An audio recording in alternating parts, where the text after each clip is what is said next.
So I've said in the past that I've kind of wanted to make a series of videos on my channel, like around the end of every month, where I just go over all of my finds from the past month. And this time, I think I have enough to actually show off and make a pretty full video, because there's some times where I only pick up like 2 or 3 games, so it doesn't really make sense to make a whole video about it. But I just thought it might be cool to show off some of the things I've got, because some of them are pretty interesting. I've got a couple pretty good deals. But yeah, and before I start this video off, just really quick, I wanted to say thank you for all of the support I've gotten on my past few videos. My last 2 specifically have just like completely blown up, like right off the start. It's actually awesome. I haven't had any videos reach 1,000 views as fast as my last one did. That was like within a day, it was already at 1,000. Also, just wanted to say, if you enjoyed this type of content, make sure to subscribe, leave a like, do all that.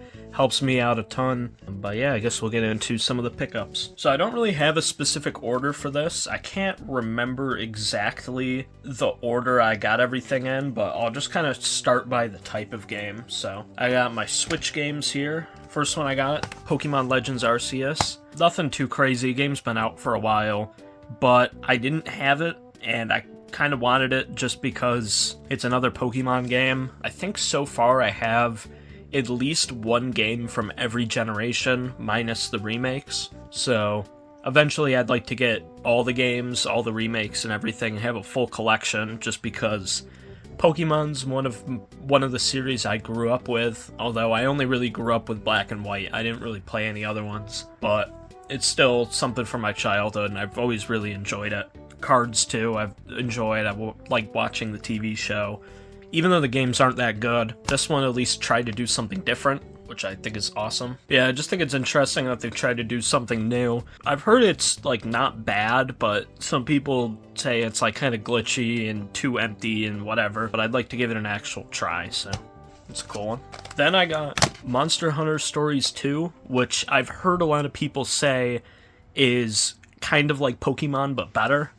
I don't know how true that is. I've never played any of these games, but I do know it's like a spin-off of the Monster Hunter series, and it's more of a like traditional RPG where you collect these monsters and stuff, kind of similar to Pokemon, I guess. I don't really know a whole lot about it aside from that, though, so it'd be cool to check this one out. This one's still sealed. I haven't actually gotten to playing it yet, so I'll just keep it sealed until I do. Next one I got is Live Alive, however you say it, I don't know. But this one I've heard really good things about, just because, you know, it's a Super Nintendo Square RPG. I really liked Chrono Trigger, and I've seen some people say it's like kind of similar, or like if you like Chrono Trigger, you might like this. Obviously this is the remake of it, because it never came out in English, or at least in the States. I don't know if it came out in Europe, I assume not. So it looks pretty cool. I know this one has to do with not time travel, but you have different stories happening in different times, and it's pretty cool. So I thought I'd pick this up. It was relatively cheap. Then the final Switch game I got was Cadence of Hyrule, Crypt of the Necrodancer. This is one of my favorite Zelda spin-offs. Not like there's like a crazy amount of them out there, but this game is really good, and I do want to find the original Crypt of the Necrodancer game and try that out. It does feel like it works perfectly as a Zelda game. Some of the things were a little difficult, but once you get into it, the game's really fun. And the music's really good too, obviously, because that's kind of what it's all based around. So I definitely recommend picking this one up if you collect games or just buy games for the Switch. Next up, this one I found at GameStop, and it was like a really good price, so not like a crazy price, but it was about half of what it usually goes for. That is Mario and Luigi Partners in Time. And I did check, I made sure that this was an authentic cartridge and everything. There's no manual, which is a little unfortunate, but I guess it's not the complete end of the world. But yeah, I almost never see DS stuff, so yeah, I basically had to pick this up just because I really liked Superstar Saga. That was one of the first games I ever got in my GBA, and I really enjoyed it, so I might as well try another one. I know this one's probably not as good. The only other one I've really heard like super great things about was Bowser's Inside Story. There's probably like another one or two of these that are good, but that's the one I hear people talk about a lot. And I have the receipt in here. I got this for $27, which is actually really good. So I think a loose cartridge goes for like almost 40, so having that in the original case is really cool. Next up, I got Metro Exodus. I really liked the Metro games that I've played. I played a little bit of 2033 on PC when it was free on Epic Games Store, and I really enjoyed it. I never actually got completely through it, but, you know, graphics looked really nice, the story was pretty interesting, so I thought I might as well pick up Exodus, because I don't have it yet, and I'd like to actually go through and play all the Metro games at some point.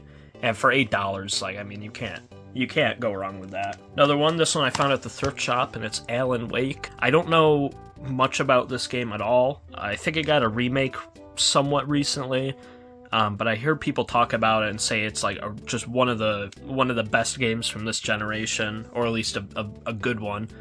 So thought I might as well get it. I'll probably play it at some point, but I gotta be in the mood to play one of these like story-based games, kind of like Uncharted or anything like that, because usually that's not the type of game I really enjoy.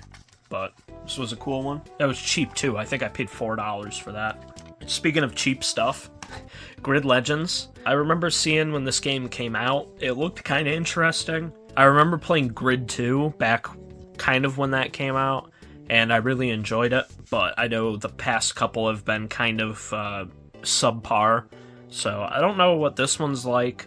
It was like $5-6, so I was like, why not? I'll just pick it up, try it out. It's just kind of your normal racing game.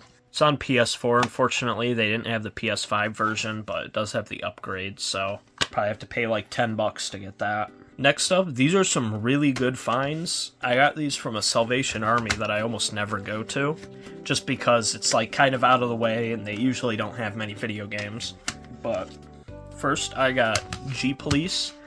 Don't really know much about this. I just looked it up and it seemed to be worth more than $4, so it was like probably about $15. And it was a Black Label PS1 game, so I was like, why not? Might as well pick it up. It has everything in here. Game, manual, all that. Also, I posted this on the game collecting Reddit page, and some guy was like, oh, G-Police, I love that game. So, must be somewhat good. Another one I got, Warhammer Shadow of the Horned Bat. I don't really know much about this, but I've heard about Warhammer before, and it was kind of cool because it's a one-disc game that comes in one of these big jewel cases. I don't really know why they did that. I guess it just needs 2 manuals or something. But, yeah, so it's kind of a strange decision. Or no, it just has 1 manual. Why wouldn't they just put this in a single? I don't know. That's a little strange, but another cool one. This one was $5. And finally, this one here was the best find from that Salvation Army, and it was the jewel case version of Kingsfield. Now, I've seen the long box for this before. I don't have it, but I've never actually seen it in a jewel case, and I did a little bit of research. Apparently, this was only done for like a little bit right before Kingsfield 2 came out, right before they stopped printing this, because they kind of started to phase out the original long box cases for PS1 games. So I just thought this was really cool because you don't really see these jewel case versions much. If you don't know what Kingsfield is, it was FromSoft's first Souls-like game.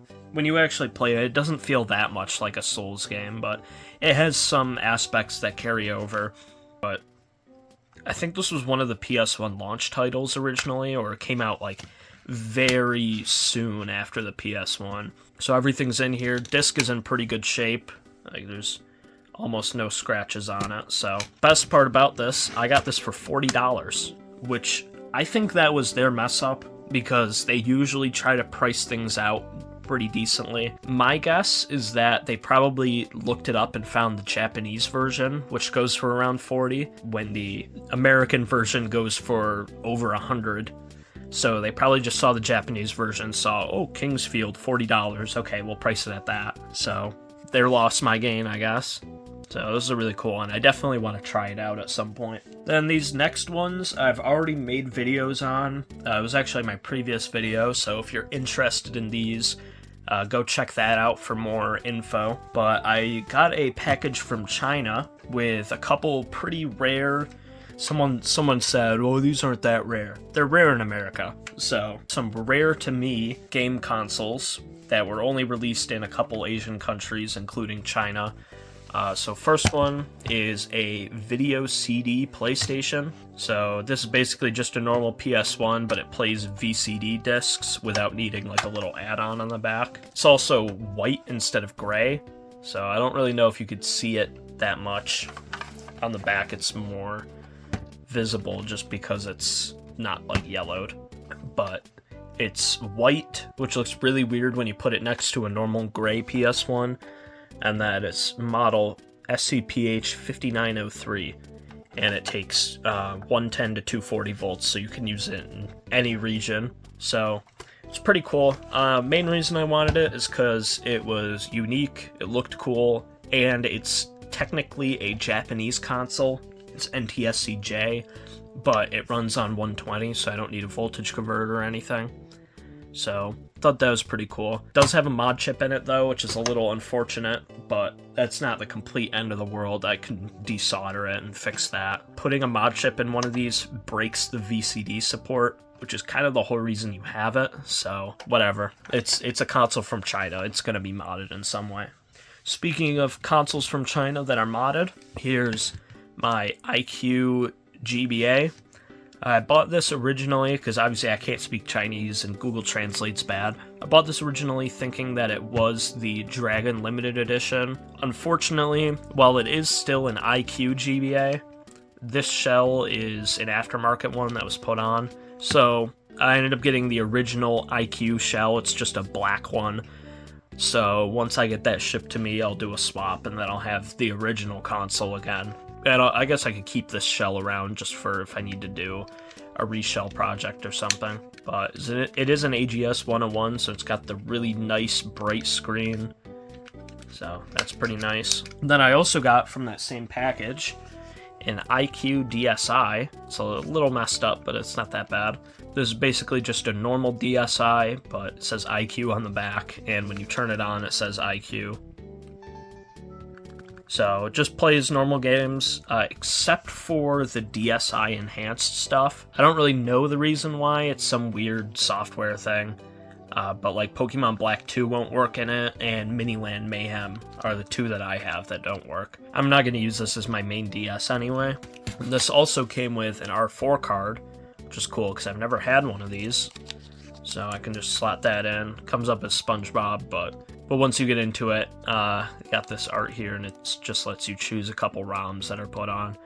So it's a nice like utility to have, just because, you know, if there's some weird like unreleased game or, you know, like a translation mod or something like that, I can now play it on my original hardware.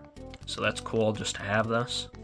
But yeah, anyway, there's one last thing which I got from the same package, and this is probably the most interesting one out of everything, just because, well, aside from maybe the PS1, because the PS1's probably more obscure, but this is the iQOO player, which is basically an N64 put into like an all-in-one controller console thing. All the games are installed on this memory card here, which I don't know what's on it yet. But yeah, unfortunately, I do not have the cable for it, so I'm kind of just waiting to get the parts to make my own or to get a cable, and then I'll be able to test it out. I'll probably make another video once I get all that set up. But yeah, it pretty much is just an N64 controller with the actual system put into it, and it's pretty cool because like this thumbstick feels so much better than any N64 controller I've ever used. This D-pad's horrible.